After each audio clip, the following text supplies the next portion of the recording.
Hello, everybody. This is Trip, and today on the podcast, we're going to be talking about a brand new film, The Carpenter's Son. And riding shotgun with me is my filmmaker friend, who also is a theologian, Sarey, Concepción. And we're gonna have some fun. Who are we gonna talk to, Sarey? We're talking to Lotfy Nathan, and this is his third feature film, which comes out November 17th, What? 2020, in a theater near you. Check the internet. Hopefully, a theater near you. Probably will be banned some places. Let's be honest. Well, it was great to get to talk to him. For those that haven't seen the trailer, I'm sure it's attached to the post with this conversation on it. But you know all those apocryphal gospels, the ones that didn't make the four that made the traditional canon? Well, different parts of the church have different ones in it, including the Coptic Orthodox Church, which has the Infancy Gospel of Thomas in it. And so what happens when a filmmaker discovers this gospel and goes, wow, what was it like for Jesus to come of age? That's a question. Good thing it's a historic one.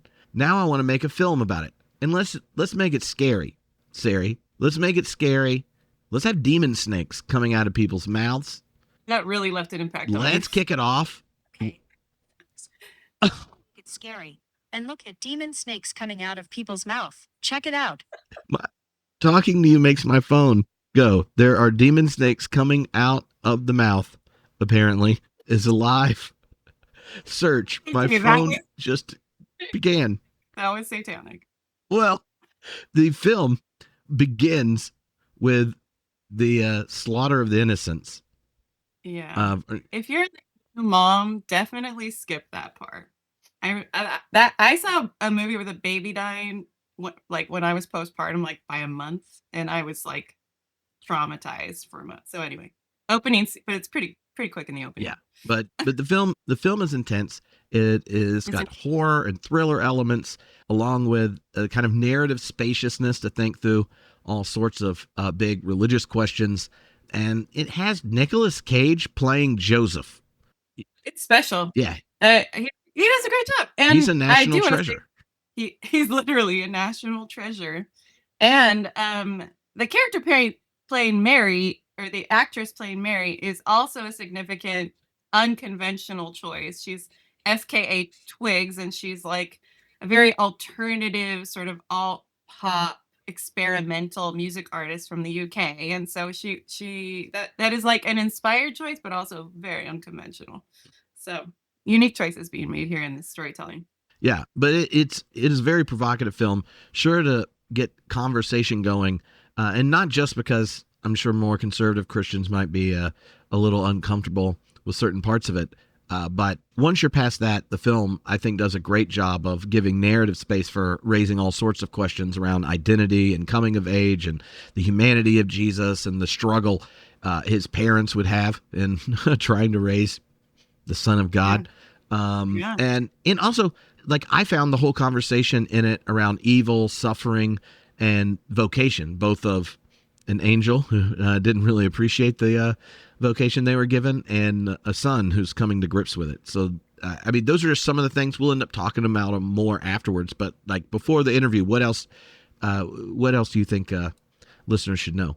You got a stomach for horror films, which you're right on the borderline there, Trip. But and you care about issues of theology and Christ identity, which is such a big topic for you and a lot of your listeners, that going into this film with an open mind is a great starting place for a conversation, as you said, because it puts on screen things you've never seen before and explores, and also it makes you wonder why Christians have been so uncomfortable with some of the more human aspects of Jesus's life. And it's like saying, we don't want him to be like us. We are uncomfortable with him being like us. And that's just psychologically very interesting and could teach you, is worth some reflection. Yeah.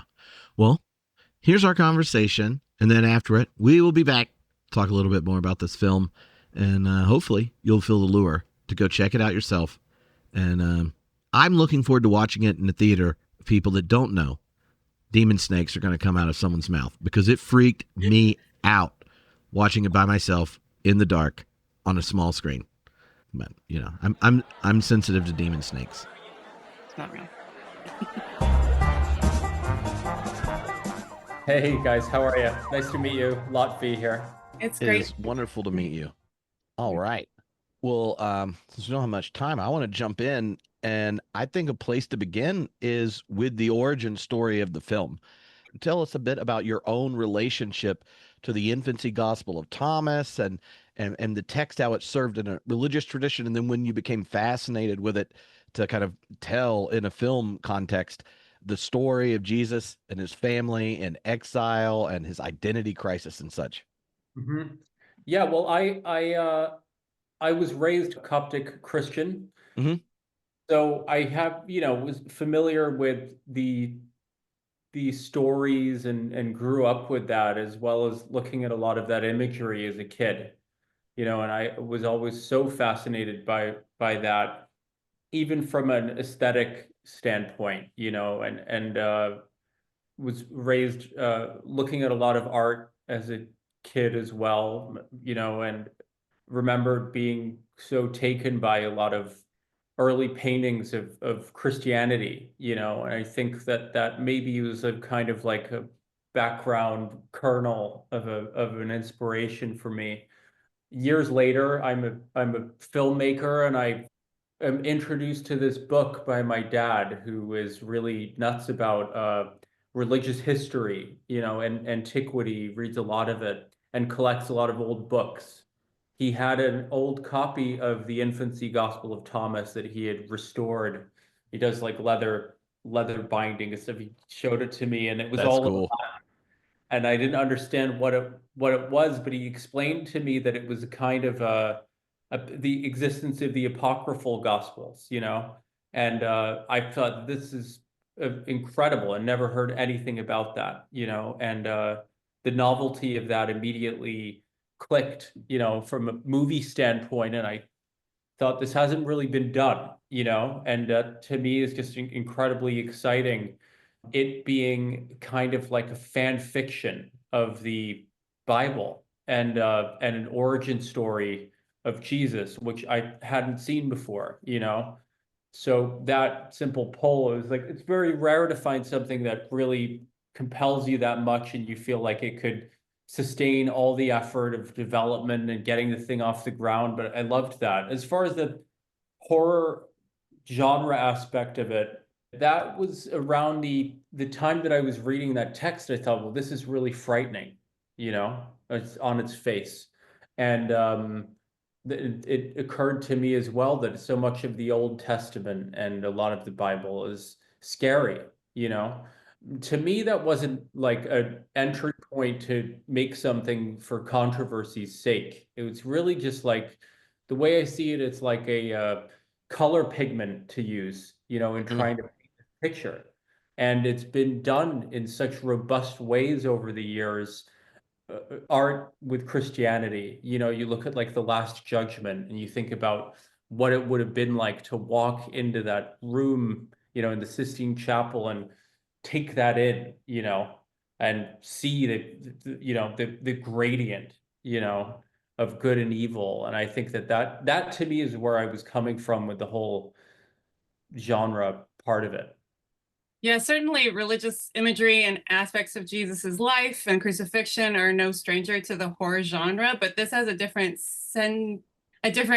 tone to it, in that it feels almost more reverent. It's almost like taking, like there have so many horror directors, it's almost been used as tropes or tools to kind of get to a desired feeling, to where this feels almost like an insider, like I'm exploring this material in a very like sincere way, and kind of honoring what's the material that's already there, which is some really horrific stuff happening. And obviously we've all seen it in sanitized ways before, but yeah, so that's not a question. I guess that's just a comment. If for our context, is like we're both theology, philosophy, biblical studies, and have kind of a progressive mindset. So this is all stuff that's super familiar to us, and stuff that Trip explores on the show every week from an academic perspective and intellectual perspective, and also spiritual perspective. But I'm also a filmmaker, and particularly in love with genre. And so I wanted to ask you, you're in the midst of like a very, from an outsider perspective, dynamic career where you started in documentary and had a pretty successful documentary, and then went into this, your first narrative project, which had a very documentary sort of vibe to it, and then straight into this like sacred material. What do you feel like is the connective tissue, if any, in those projects, either like thematically or what sort of like weaves that story together for you as a filmmaker? Yeah, that's a really good question. And I think that'll be something I'm kind of like discovering as I go. Although I try not to be too limited in establishing a through line, as I go. But I think there is definitely a through line. I mean, I think from that documentary background, I'm interested in trying to make something feel real, and naturalistic. And that's, I think, where the genre element of this came out, of that. And like I said, just kind of trying to read it objectively and thinking, what would it be to have a vision, from an angel, or for people in the vicinity of a boy performing miracles, what would they think of it? Shocking, right? Maybe disturbing, Yeah. and threatening. And I think there's something in the filmmaking approach, I guess, with a kind of realism in mind. And then also family. I think there tends to be these family stories, from 12 O'Clock Boys and Harka, my last film. It's all very different worlds and subjects, but I think there's usually some nuclear family that's in some state of chaos and disarray, Yeah. So one of the things I love about the Infancy Gospel of Thomas, and now instead of just having students read it and some of the other apocryphal gospels to kind of is being able to watch this, because the gospels, the four that are canonized, are almost all looking at his ministry, and then over half of each of them is about his last week, right? Yeah. And then the church takes these in some authoritative way, but there's all these other questions that are raised. If you have a fully human, fully divine, how does that work out? We don't know, but we know it does, right? That generates these kinds of what if questions, or how did this come? And you can see the ones we ask, and when I was a youth minister, a 15-year-old asked, the church has been asking forever. And here's one of the stories of it. And I love the infancy gospel because they get in the canonical ones, you basically get these two different birth narratives, and then one line: he grew in wisdom and stature. And you Yes. say to yourself, exactly how does that work? Because I've seen Lifetime. my own kids grow in wisdom and stature, hopefully. I think I might have, but what about Jesus, right? And then you do it, right?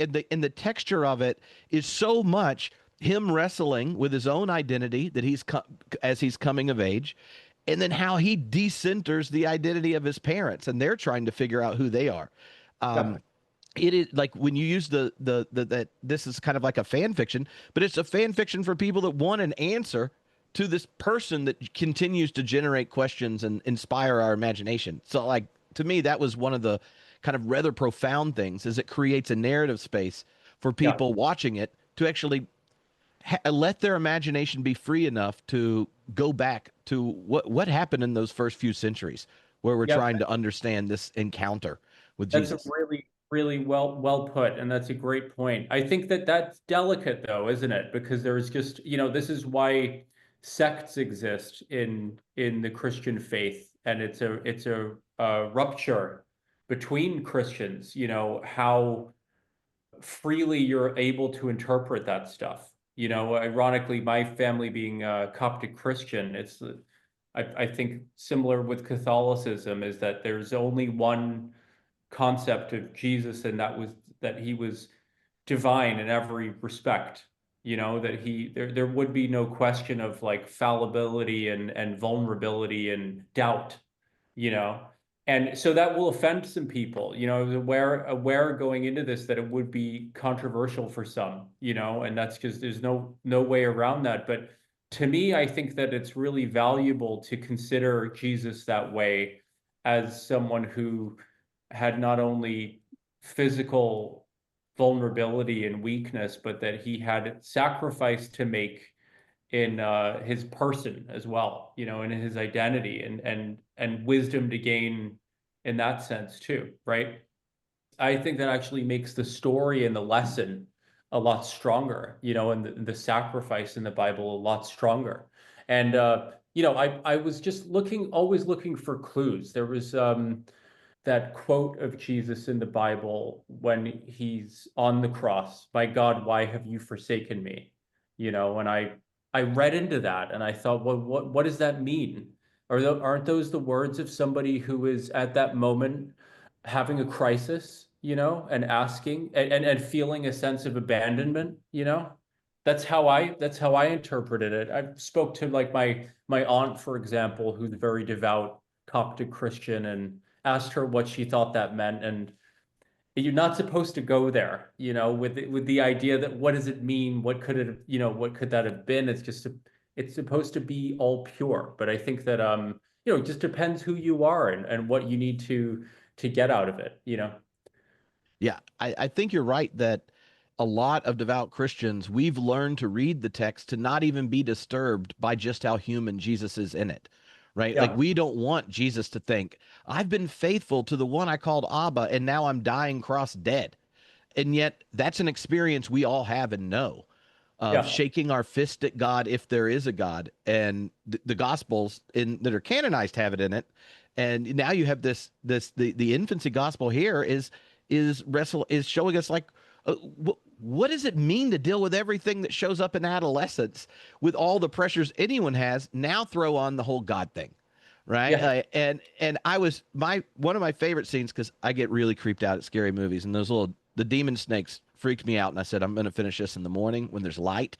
But Oh, when yeah. Jesus, you know, pauses and sees a fine woman taking a bath, you know, Yeah. like I've gotten in trouble in an opening lecture before by saying, well, if he's fully human, then Jesus had nocturnal emissions, you know, and that's just part of being human. Like adolescent boys have wet dreams, and people don't want to believe it, even though it's officially orthodox. It's like just those way these little human bits sneak in to the story, because you have like the spaciousness of it not being, you know, some four versions of it that everyone knows to play with. He gets to be a human who had to grow up and wrestle with big questions. And to me, that was like one of the most compelling elements of it, is you will find more of your own story connecting to these unexplored areas in Jesus' story than, you know, him on his best day at the crescendo moment of, you know, resurrection. Yeah, yeah, but at the same time, you know, the trick, the difficulty was doing that in a balanced way, you know, Uh-huh. because not to show a wretched person, you know. I think it's just a human person, you know, and that's like, you know, that was the balance, because it was never an effort to skewer religion, to skewer faith, you know. So it's always a dance for me between this kind of honest take, you know, with the human angle, but also with that with the respect at the same time, you know. Yeah, honestly, like I know a bunch of conservative Christians got mad when they saw the trailer. Yeah. But when I saw the movie, I was like, this is actually a very respectful film about the Christ character, like very much treating him as a Christ character. And honestly, when they see the movie, they'll be most angry about that scene that Trip brought up, probably about Jesus looking at a naked woman. That's probably will be most upsetting. But I was gonna remark on how you I mean, all good filmmakers do this, but a very compassionate portrayal of all the characters in the film, as even the adversary. I don't know, I don't want to give out spoilers, or I don't know if that is a spoiler, but like as someone else who is feeling rejected and feeling like also developing their identity in light of pain and feeling kind of like rejected in a way. Yeah. And I guess I don't know if you want to comment on that aspect of it, but I was also going to Yeah. ask, I was leading up to the portrayal of Joseph and the choice to center his perspective. Yeah. Well, for the adversary, for the stranger, to me, while writing the script, you have to get in all of the characters, you know, and I think for a good antagonist, you have to really get in there as well, and think like, what's their backstory? What's their gripe? Everyone thinks that they're the main character of their own lives. So for a while, you have to really dig in there and see. And in the research and reading about all of it, I gather that Satan was a fallen angel, used to be in heaven, in the presence of God, and that there would be a kind of knowing, right? And if Satan was a fallen angel and had been banished, there would be some bitterness, some resentment, and from Satan's perspective, probably some hurt, So that was and that became to me a really incredible character to work on. And Isla Johnston did such an amazing job at that. I mean, that to me was was incredibly special. Yeah. And again, I think it makes more powerful the lessons that people gather of Jesus's life, to have the opponent rendered, as a actual character with dimension, shape and shadow and light. And yeah, I mean, I've loved the original Blade Runner, for example, like that to me, which you guys I'm sure have obviously seen.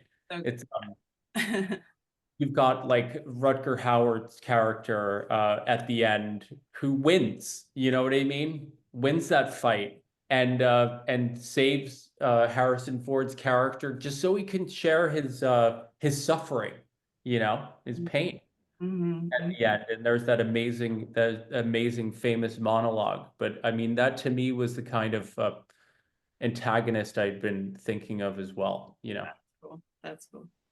So we talk about Joseph a little bit too. Oh yeah, of course. At the beginning of the film, I sort of feel like a lot of people are going to resonate with like having this like legalistic father character who's like just like a rule follower and not really hearing you, whatever. But then you kind of get into, he hasn't heard from God for a long time, and he's sort of in this dark night of the soul or whatever. So like talk about that choice to center his perspective. Yeah, again, that's the same effort as all of the characters, really, just to find like where they're coming from, So I going back into all the text, and trying to find what, certainly in the Infancy Gospel, if you read between the lines, you've got an exasperated Joseph, who's really got his hands full. Then you think, well, this is a human being, he's the sort of closest to divinity out of anyone. If you think Mary, having been like the carrier of Jesus, would have probably this innate self-assurance, of what it is, right? But Joseph has to go off his visions, and otherwise it's just his faith. So in a way, he's having his faith tested more than anybody. Then, I also think of Jesus in the temple in the New Testament at age 12, is it? Right. And he's been gone for 3 days, and Joseph and Mary go and say, essentially, what's the deal here, And Jesus says, do you not know I must be in my Father's house? And like read between the lines, there's a rebellious spirit to that, and exasperated, worried parent, right?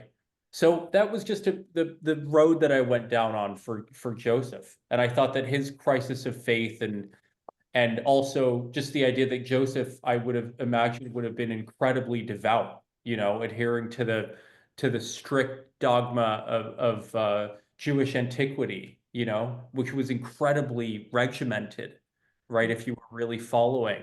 So that all built that character. Mm-hmm. Awesome. And Nick Cage made it alive on the screen, which was really quite enjoyable.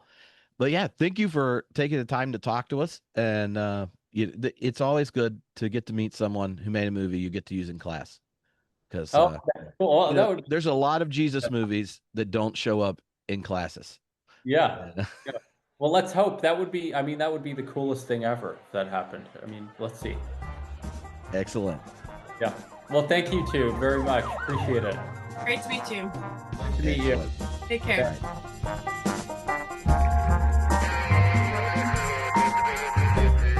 Great to get to talk to him.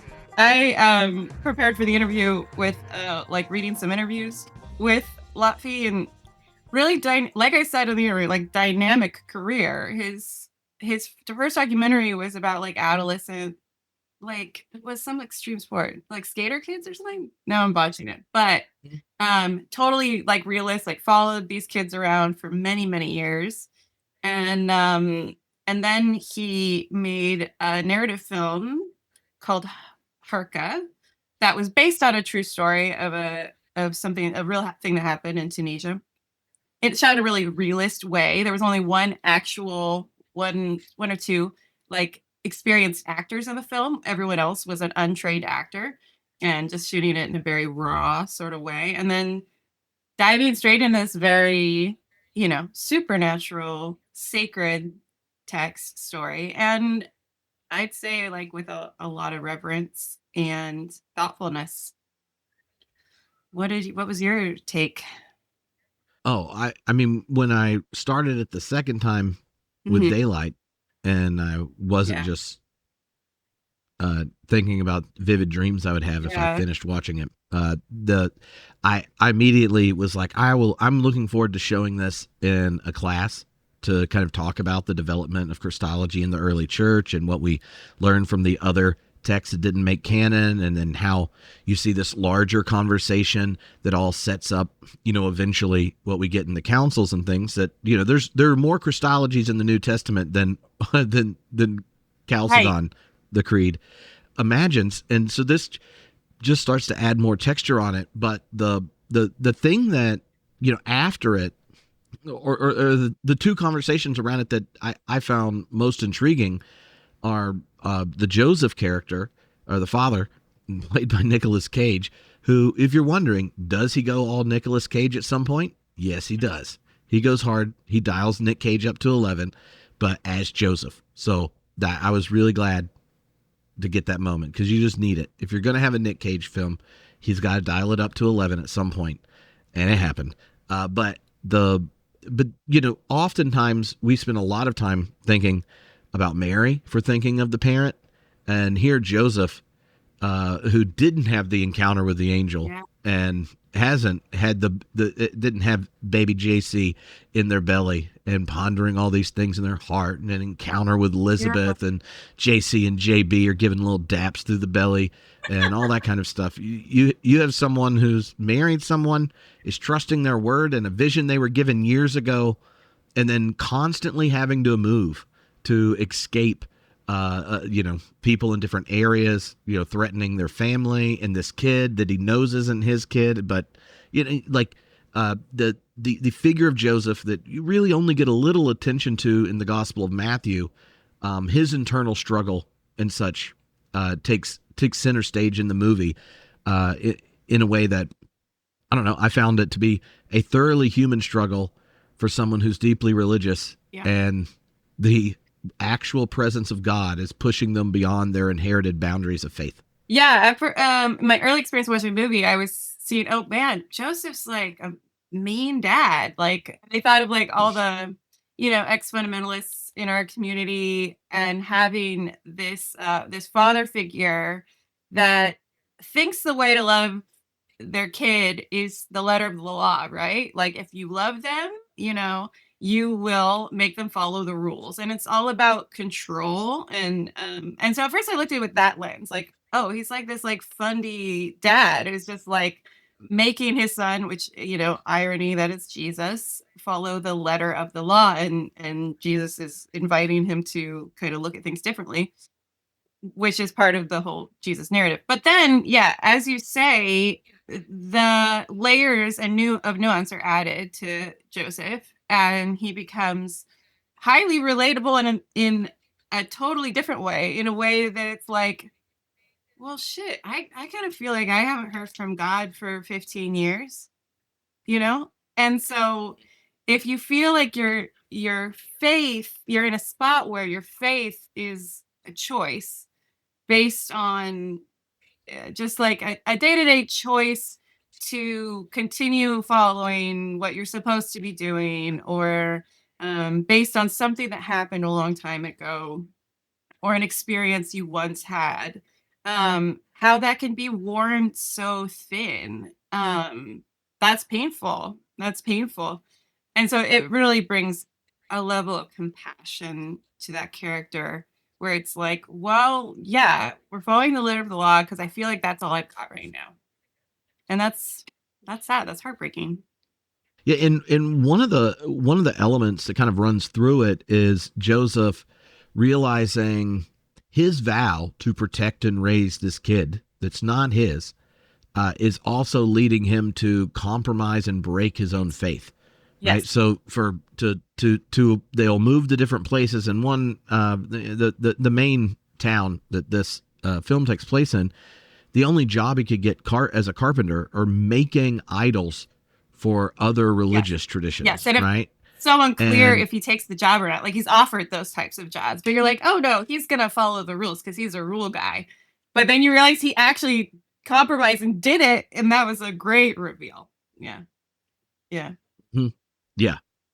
And one of the other things about the Infancy Gospel of Thomas, it's most likely from the 2nd centuries, where most people, most scholars date it, but it has all these vignettes in it about Jesus coming of age type stuff, where he'll like make clay birds and they come to life, but it's on the Sabbath. So, it's like a Sabbath law. And he takes a boy out, like he gets angry, kills someone and raises them from the dead later. I read it, and I just read like the first page of it or whatever, and I'm like, oh, this is a cute story about these birds. And then the next one anecdote was like, oh, he kills a kid. But he brings him back to life. Okay. Yeah. Practicing for Lazarus again. He loses his junk at his like rabbinical teacher, which, I mean, I don't know. I've probably had teachers feel similarly about me. They're like, but you're in my class. Why are you telling everyone what's supposed to be happening here? And I'm like, well, I've assessed your quality. And he does compassionate action like healing and these kinds of things. In the Infancy Gospel of Thomas, he helps Joseph with his carpentry, which is something that happens in there, but he extended a piece of wood in the text, right, to make so it works. So the always do when we're assembling our IKEA furniture. Yeah, if only. But one of the things that the text that inspired this and the film have is this sense that Jesus wasn't born finished, right? Like the Gospels, you get his origin story in Matthew and Luke. You get a cosmic story in John, but not a lot of details of what happened before he begins his ministry. But the Gospels themselves are so much a story of his ministry and ultimately the passion that what was it that got him there? And that's a question everyone has. It gets explored in this text and in the film. And here it lets the humanity any naturally maturational process of human beings includes all sorts of stuff. Like, you have to learn how to use your words and your hands. Like, every kid knows this. Words are for lifting up. You can keep your mouth shut. Hands are for hugging, not for hitting. Like, we all know those things, but we like to imagine like the finished Jesus beginning his ministry is normally the narratives we hear. And here he's figuring out, what does it mean for Jesus to be the Son? And I think that the uncomfortability that people may experience watching the film is actually a helpful one. It invites us to think with our own imagination about what that process could be like for Jesus, what we could learn from it. It also, makes the connections more to our own humanity. And one fun thing I think, is thinking about getting to use this in a class is the questions we don't know if we're allowed to ask were asked all the way in the 2nd century. This became popular and was passed around, and people were like, "Oh, that." Yeah, that's one of the. I love thinking about that. Anyone who's listening to your show for more than a few months will hear you tell the like my Bible's broken story, right? About the inconsistencies between the 4 Gospels that did get canonized, but like if you invite in some of these other apocryphal texts, then that you just get a more of a like kaleidoscope view. And then just asking yourself, like the fan fiction comparison is funny, but like maybe you know more than I do, like about the contexts in which these were read. Like, was it? Do you think it was more of a? Was there an entertainment value to it? What do we know? Or what do you know about what we Well, know? I mean, like I like Yeah. to think of it this way, right? Like, well, anytime you're a part of a community and there are essential things to it, and there are figures that made it up. Obviously, with Christianity, Jesus plays a rather prominent role, but like take someone like Abraham Lincoln. He like Yeah. part of what makes him the archetype of an ideal president, which it would be really nice if we treasured this a little more dearly, is honest Abe, right? Like he had integrity even in the midst of a civil war, and he thought that as president he had to be president of all the United States, even if half of them didn't want to be there, and he was going to tell a story after the war where everyone's still a part of this community, and that was like when you think of the Gettysburg Address, this kind of thing. But well, how did he get that way? Well, if you ask people, they're going to tell a story about him. Oh, he reported on himself chopping down a cherry tree or whatever, which there's not any reason to think that happened historically, but we want to know more about the life and the experiences that made heroes become heroes. And I think the Infancy Gospel of Thomas is, it's fan fiction in that sense, but it's like using a narrative to think, what would it have been like if he's actually human to get to a place where, he's telling parables about the kingdom of God, got multiple high quality stories. Most storytellers have to, they don't have this much good material. He's obviously powerful. There are healing stories, nature miracles. You got all this kind of stuff going on. And then the framing of the narratives, of the gospel narratives, begin with the temptation that come to Jesus, and then ultimately it's fidelity to the cross, the temptations from Satan. And so like in the story, you get to see the origin story of the Jesus accuser relationship. Like he obviously, or she or they, I don't know how, I did not hear pronouns used in the film, but Satan character, the accuser, like you see their initial relationship. They're both trying to make sense of who they are in the world, having a different but kind of prior to showing up in creation relationship with God the Father. And if you get done with that and you think the next time they meet each other, he's in a desert and you're going to jump off the temple, they'll protect you. The angels will. I promise. Trust me. You want to turn all the rocks into bread? You can fix the feeding problem. Oh, if you just bow to me, we got a deal. You'll be the greatest Caesar of all time. And that relationship that plays out in the film, like if you saw that prequel, you'd go, oh, yeah, that makes sense. Yeah, like, and as adolescence, which is highly relatable, like the concept of peer pressure, right? Like you get that sense at first that he's like kind of interested in this person. Like this seems like someone I want to be friends with, maybe, or at least intrigued by, And then there's this temptation and this peer pressure scenario. Yeah, and some of the things that happen in the Infancy Gospel, and we're saying Infancy Gospel. I guess I just learned this too. There's another Gospel of Thomas, right? Yeah, the Sayings document. Sayings document, which is older.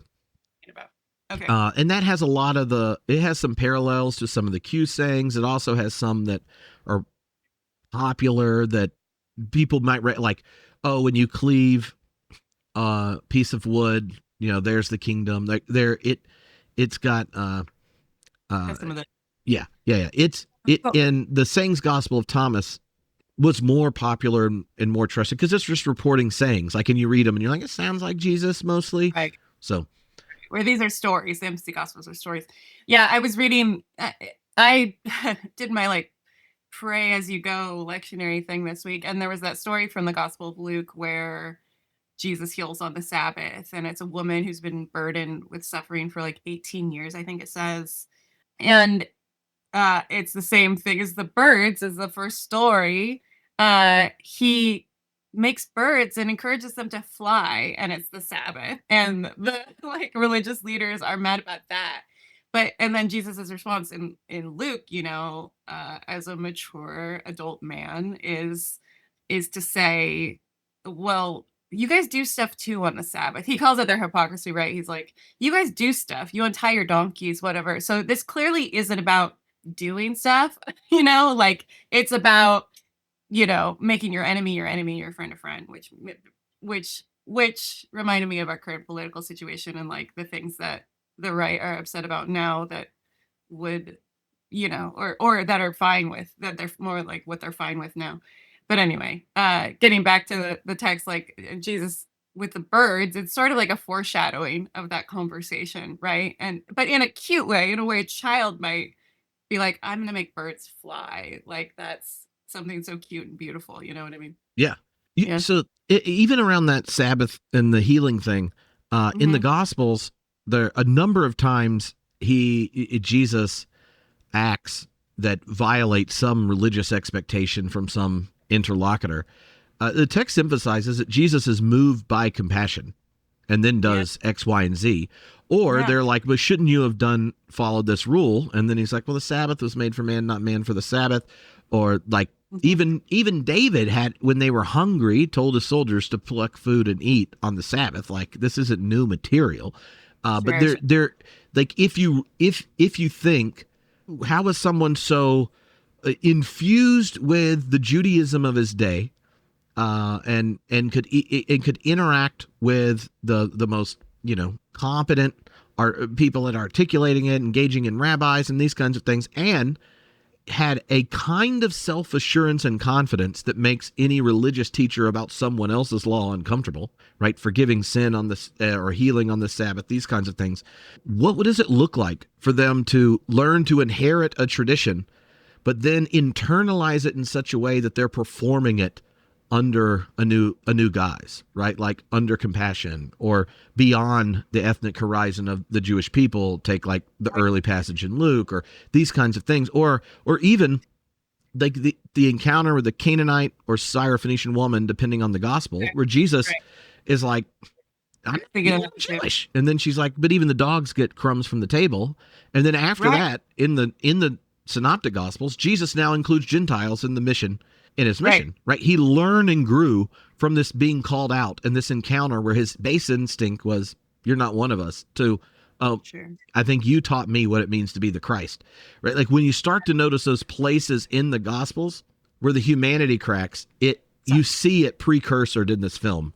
Totally. I was thinking that story too, especially I was just talking to, I know Dr. Shilling Kendrick talks about this story a lot and has a really nice interpretation of it. And just like the scandal of Jesus learning from that story is just is so huge. I mean, he already is employing, like you say, this expansive imagination around how to interpret the law based on compassion and love.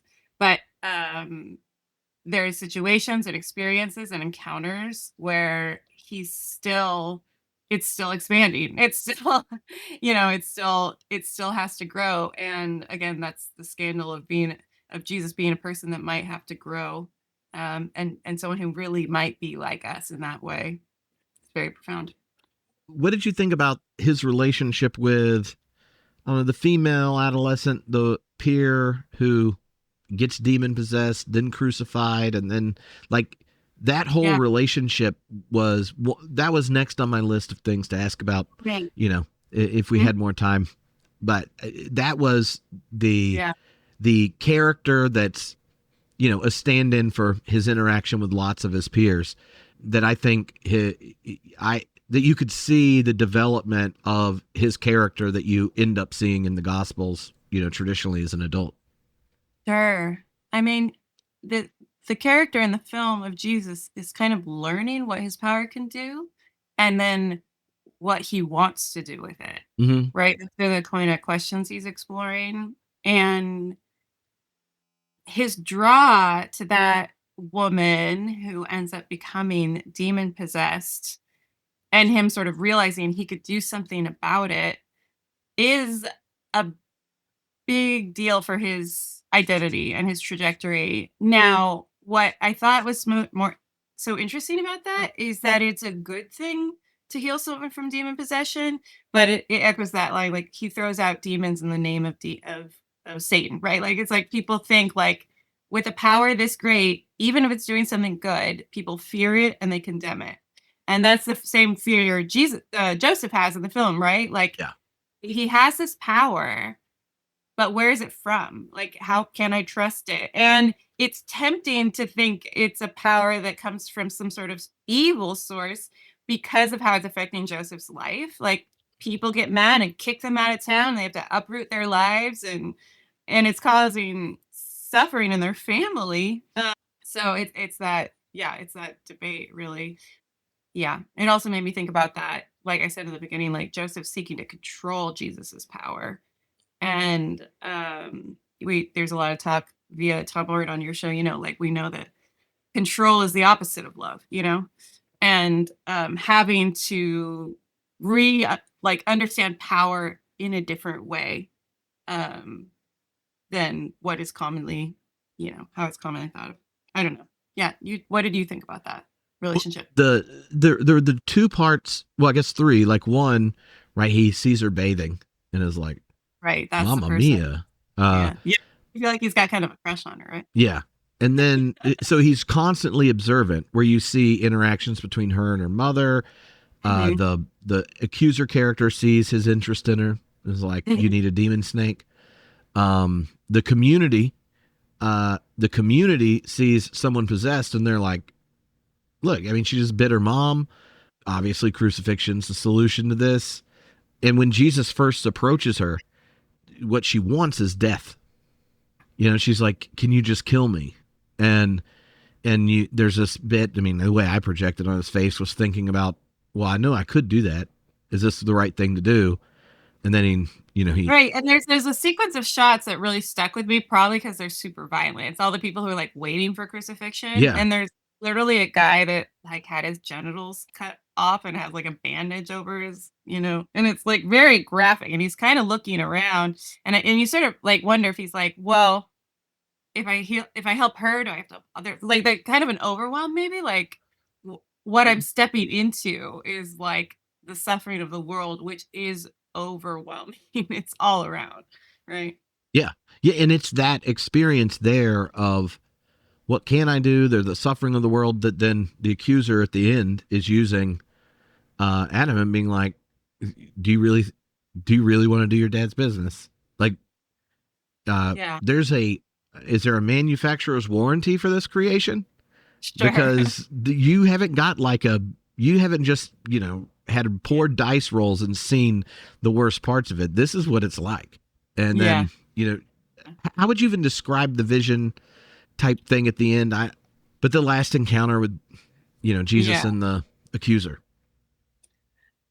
Honestly, I don't know if I could comment on it just takes it when we do these things, we usually have to watch these screeners on our little laptops or on our computers because they're Yeah. like web-based links, and which is unfortunate because you could tell that sequence was very, like, he talked about Lotfy talks about being inspired by paintings. And I think you saw that come into play in that sequence. It gets very dramatic. And then at the end, that vision of the sky, sort of red. But then also I haven't watched the movie for now a little while. So I feel like my thoughts on that in sequence aren't as clear as they once were. Well, I mean, yeah, okay, it's difficult to talk about a movie when everyone hadn't watched it yet, but Right. I, Are we still the end? no, we're not going to spoil the end. That would be bad. It would be bad. But I'm not going to let y'all guess. You have other. You can try and figure out how the end of a Jesus story goes. But I mean, the film is. I mean, it's enjoyable in general, but it obviously is provocative enough that we had plenty of things to talk about while trying not to spoil it. Um, Yeah. and it is more intense than you might think. And so maybe if you For a want to go to movie an afternoon viewing, it doesn't get to the crucifixion, so and it is that's interesting. crucifixion. There are plenty of crucifixions. Plenty of crucifixion. Oh, well, right. It's not Jesus's. some significant foreshadowing. Yes, for sure. Yeah. But yeah, well, thank you, Sarey, for hanging out to talk about it. Thanks for having me. It was fun to get to see this movie. I know a lot of people who saw the trailer and heard about Nick Cage playing Jesus, and they were like, "What?" And I think what will surprise people, I think this is just my final word, is I think when people think of Nick Cage, it could go in a very campy direction, and you might think like this is a campy Jesus movie with Nick Cage that's sort of borderline silly. It's not that at all. It's a completely serious film. Everyone's bringing their A game, and it very much has that feel of not someone from the outside using sacred texts to sort of make a drama, but someone like it has the feel of something very sincere and very thoughtful and reflective. So I think that's helpful context for going into the film.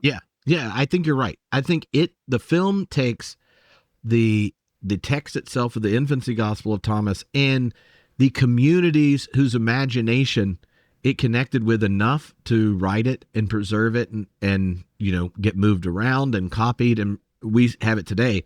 It takes those people and their faith seriously and tries to kind of recapitulate the story space rather than using the text as a venue for doing something else. So if you've read it or haven't read the Infancy Gospel of Thomas, you should. And if you're like a super nerd that wished your friends read it, you can get them to watch the movie, and then you're like, I could send you the text, and then we can hang out. Alrighty. Cool. We all enjoy the film. November when? November 14th, 2025, Magnolia Pictures, coming to a theater near you, rated R. Alrighty.